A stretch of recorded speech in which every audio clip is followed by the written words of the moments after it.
Նախասեմ, որ պարոն Սիմոնյանը, Ալեն Սիմոնյանը, ոտից գլուխ ստում է, ճիշտ չի ասում, հարց մեկ, եթե ես պետք է ընկնեի, լացելով խնդրեի, որ վերցնեին, ապա ինչու է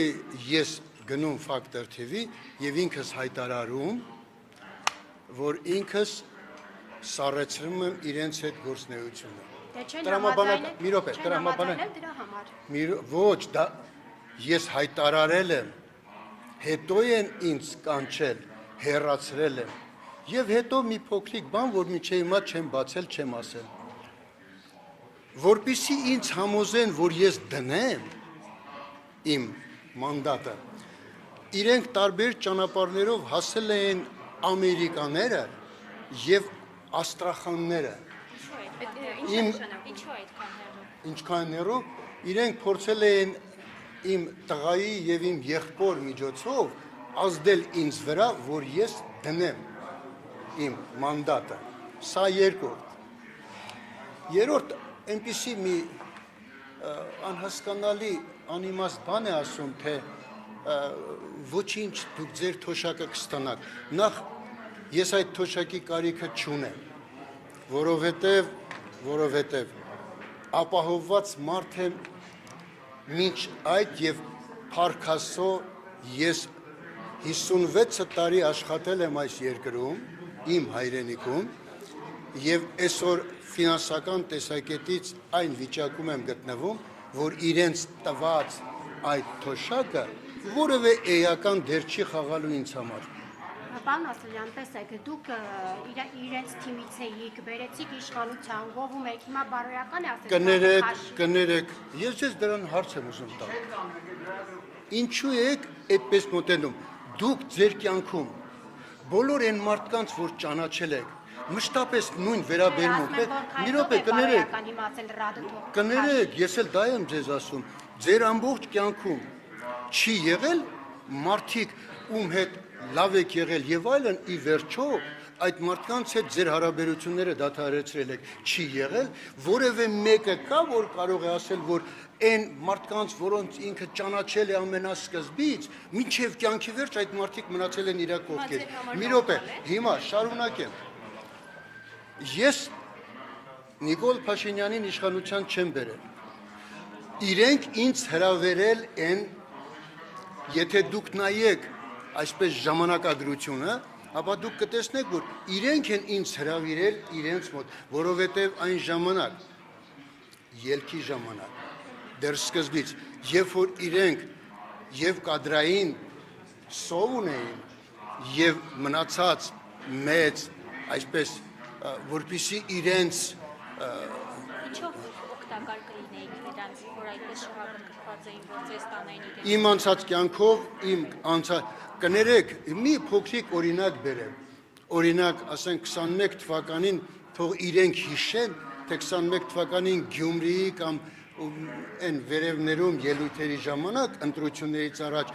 ինչպես էր Սուրեն Պապիկյանն ասում, իսկ այժմ ելույթ կունենա Արցախյան 3 պատերազմի մասնակից, վերջին պատերազմում ծանր վիրավորված Հակոբ Ասլանյանը։ Նրանք փորձեցին և օգտագործեցին այդ բանը, որովհետև ինչպես գիտեք ինչ կա, երբ ինձ խնդրեցին, առաջարկեցին, որ ես իրենց հետ լինեմ, քանի որ իրավիճակը այդ ժամանակահատվածում այնպիսին էր, որ և իմ և շատ շատերի մտքում միայն մի բան կար, բոլոր ճանապարհներով հեռացնել Սերժ Սարգսյանին, չէ, և շարժումը գնում էր այսպես, քայլ արա, մերժիր Սերժին։ Ես մի առիթով մի բան եմ ասել, հետագայում իհարկե, մի հետաքրքիր բան, օրինակ ես ասի, գիտեք, երբ որ ինձ ասեցին, ինչու դուք հանկարծ նաև այսպես եք խոսում, ես ասեցի հետևյալը, սիրելիներս, դուք երբևէ մտածել եք, ինչու ամենասկզբում ասվում էր քայլ արա, մերժիր Սերժին, չէր ասվում քայլ արա մերզիր Սերժին, ընտրուր Նիկոլին։ Եթե այդպես ասվեր, գիտեք ինչ կլիներ։ Շատ ու շատ մարդիկ հենց այն ժամանակ չէին ընտրի Նիկոլին եւ չէր ստացվի այն ինչա կար։ Հենց սկզբից էր խապկանքը դրված եւ կներեք, քանի որ մենք ամբողջ ժողովրդով հսկայական քանակությամբ միայն մի երազանք ունենք, մենք գնում էինք ընդդեմ եւ ոչ թե հանուն։ Մենք գնացինք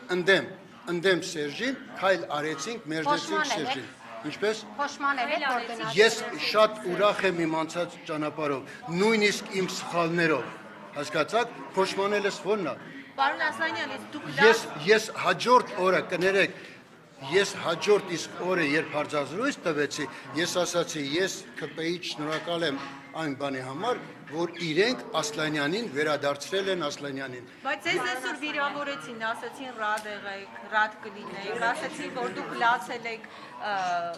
համապատասխան նիստի Ծայրից ծայր սուտ է։ Չկա այդպիսի բան։ որը Ես լաց լինեմ, կներեք։ 3 անգամ կյանքը երկրի համար դրած մարդը կարող է ինչ որ մի ստից բանի համար լաց լինել, հա։ Դե ասացին թոշակն եք ձեր աղբահում։ Քիչ առաջ ես դրա պատասխանն էլ տվեցի թոշակի վերաբերյալ։ Պարոն Ասլանյան, 2018 թվականին քայլ արեցիք եւ մերժեցիք Սերժին։ Հիմա գոհ եք ձեր քայլից։ Ես ասացի քիչ։ Գիտեք, մեզանից յուրաքանչյուրը իրավունք ունի սխալվելու,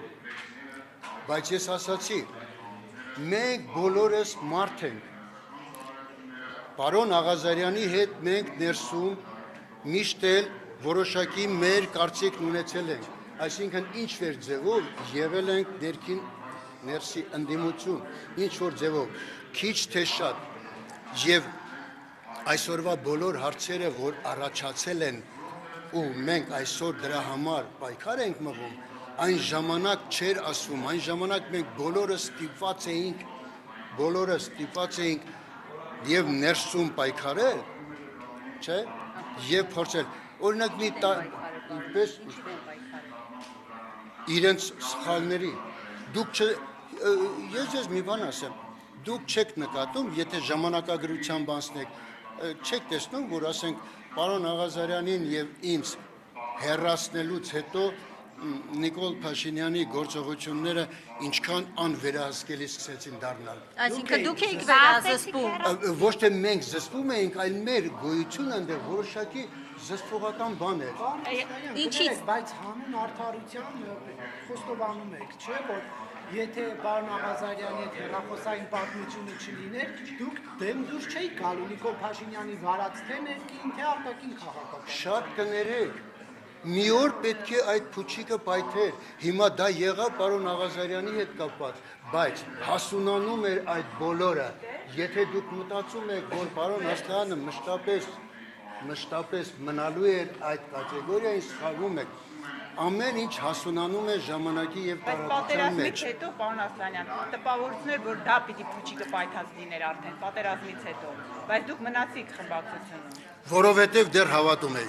Ինչին էիք հավատում։ Լավ, Հավատում էի այն խոսքերին, որ ի վերջո ճիշտ սկզբունքներով եկել են մարդիկ, ովքեր այն խոսքերը ինչ ասում են, ինչպես ամեն մարդ դիմացինին մոտավորապես դիմացինին հիմնականում գնահատում է այնպես, ինչպեսին ինքը կա։ Ես հավատում էի, որ իրենք չեն ստում։ Երբ ձեր հավատը փլուզվեց։ Ներ չի որ։ Բայց հարց եմ տվել, թող պատասխանի։ 23 թվականի սեպտեմբերից հետո երբ Արցախը ամբողջությամբ կորցրեցին, դուք էլ ինչի եք հավատում, որ մնացել եք այդ թիմում, պարոն Ասլանյան, 3 պատերազմի մասնակցած մարդ։ Չգիտեմ, բայց ինչ որ ձևով դեռ հույս կար, որովհետև գիտեք ինչ կա, տեսեք հիմա ինչ է կատարվում։ Նիկոլ Փաշինյանը շատ հոյակապ ձևով կարողանում է օգտագործել այն մանիպուլյացիոն գաղափարը, որ եթե ես չլինեմ, դա Քոչարյանը, իսկ ժողովուրդը Քոչարյանի նկատմամբ մի լրիվ ուրիշ մերժողական մոտեցում ունի։ Եվ գուցե եւ դա է։ Գուցե եւ դա է, բայց ասացի քիչ։ Դա պայթելու էր։